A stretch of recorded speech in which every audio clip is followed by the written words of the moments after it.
apa saja objek pra-peradilan menurut KUHP baru dan juga menurut KUHP lama. Selamat siang, berjumpa lagi kita di kesempatan ini bersama saya Andris Tarihoran, Sarjana Hukum, Magister Hukum. Saya seorang yang berprofesi sebagai seorang advokat. Di kesempatan ini kembali kita akan membahas topik yaitu di seputaran tentang aturan yang ada di Kitab Undang-Undang Hukum Acara Pidana atau KUHP, ya, yaitu KUHP terbaru Undang-Undang Nomor 20 Tahun 2025, yang mana yang menjadi topik pembahasan di hari ini yaitu seputaran tentang pra-peradilan. Apa itu pra-peradilan? Yaitu definisinya menurut KUHP tersebut. Kemudian apa saja objek pra-peradilan menurut KUHP baru dan juga menurut KUHP lama, yang mana KUHP lama sudah tidak berlaku lagi oleh karena keberadaan daripada KUHP baru tersebut. Begitu. Pra-peradilan definisinya adalah kewenangan pengadilan negeri untuk melakukan pemeriksaan dan memutus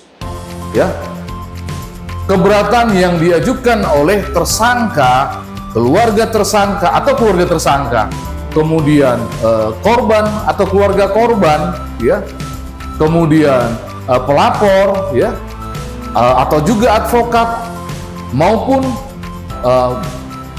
bantuan hukum, yang diberikan kuasa untuk mewakili daripada tersangka maupun korban, untuk keberatan atas penyelidikan yang dilakukan oleh penyidik atau penuntutan yang dilakukan oleh penuntut. Begitu kira-kira definisi daripada pra-peradilan, yang mana definisi tersebut sudah tegas diatur dan dijelaskan di KUHP baru tersebut. Begitu. Terus selanjutnya, menurut KUHP baru tersebut, apa-apa saja yang menjadi objek pra-peradilan, Adapun objek-objek pra-peradilan, itu sudah diatur juga di KUHP baru dan sudah diperluas, diperluas daripada objek pra-peradilan sebagaimana yang sebelumnya diatur di KUHP lama, begitu. Adapun objek pra-peradilan tersebut yaitu sah atau tidaknya upaya paksa yang dilakukan, begitu. Apa-apa saja upaya paksa itu? Upaya-upaya paksa yang dilakukan yang dianggap tidak prosedur, yang dilakukan uji pemeriksaan dan dimintakan putusan pra-peradilan itu, yaitu berupa penetapan tersangka. Apakah penetapan tersangka sudah sesuai prosedur? Itulah nantinya yang akan diuji untuk dilakukan pemeriksaan dan permintaan putusan dari hakim pra-peradilan. Untuk selanjutnya, sahkah penangkapan yang dilakukan, gitu.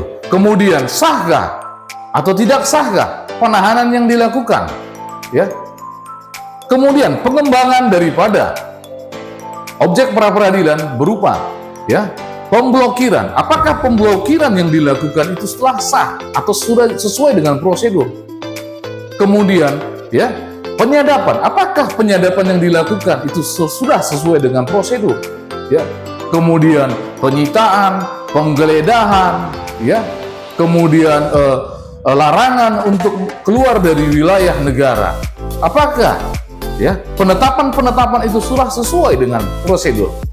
Itulah yang menjadi bahan atau alasan dan dasar untuk dilakukannya pra-peradilan menyangkut tentang upaya paksa, begitu. Selanjutnya, selain daripada yang sudah tadi saya sebutkan, yang menjadi alasan dan dasar juga untuk dilakukannya untuk dimohonkannya pra-peradilan, yaitu tentang sah atau tidaknya penghentian penyidikan dan penuntutan, begitu. Kemudian selanjutnya, sah atau tidaknya, bukan sah atau tidak, tetapi permintaan, ganti kerugian atau rehabilitasi oleh seseorang yang perkara pidananya dihentikan di tahap penyidikan atau penuntutan, begitu. Kemudian yang menjadi objek pra-peradilan di KUHP baru ini, yaitu menyangkut tentang penyitaan terhadap barang atau benda yang tidak memiliki kaitan dengan perkara pidana tersebut, ya.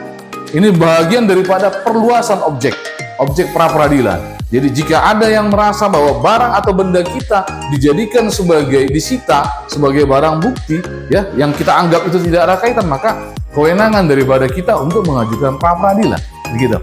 Kemudian, ya, kewenangan yang juga yang diperluas dalam pemeriksaan pra peradilan itu menyangkut tentang selain daripada yang sudah tadi disebutkan, yaitu tentang penangguhan, pembantaran, penahanan. Berbeda dari objek pra peradilan yang diatur di KUHP lama, yaitu di Undang-Undang Nomor 8 Tahun 1981, di mana di KUHP lama hanya mengatur tentang kewenangan atau objek yang menjadi pra peradilan itu hanya sebatas di sah atau tidaknya penangkapan dan penahanan, dan sah atau tidaknya penghentian penyidikan dan penghentian penuntutan, serta permintaan ganti kerugian dan atau rehabilitasi oleh seorang yang perkara pidananya dihentikan, ya.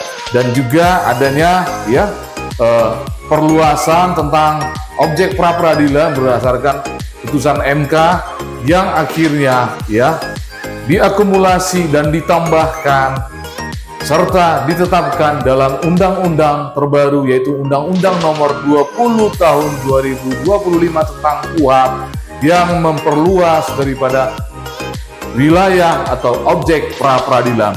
Jadi demikian, ya, itu menjadi pemahaman buat kita bersama untuk kita tahu apa yang menjadi hak kita dan apa yang menjadi kewajiban kita dalam konteks hukum pidana. Demikian, terima kasih.